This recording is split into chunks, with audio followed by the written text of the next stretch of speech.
কৃষ্ণ। যে ব্রাহ্মণ, ক্ষত্রিয়, বৈশ্য, শূদ্র আমরা 4 বর্ণে পরিচয় পেয়েছি গীতা, ভাগবত, শাস্ত্র থেকে, এবং এদের ওষুধের নিয়মগুলো যে 15 দিন, 12 দিন এবং 10 দিন এবং 1 মাস অনুযায়ী, তা সেগুলো এখনকার কিছু কিছু কীর্তনিয়া এবং পাঠক পাঠিকারা সেটা মানতে সবাইকে মানে নিষেধ করছে।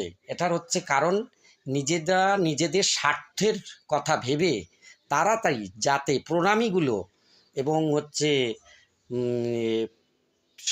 সমাজটাকে উচ্ছন্নে যাওয়ার জন্য চিন্তাভাবনা সিদ্ধান্ত নিয়েছে। তারাই একমাত্র বলে যে সবাই 10 দিনে কাজ করবেন, কারণ এগুলো করলে উচ্ছন্নে যাবে, পাপে পরিপূর্ণ হবে। এগুলো আগেও ছিল নিয়ম, এখনও আছে, ভবিষ্যতেও থাকবে।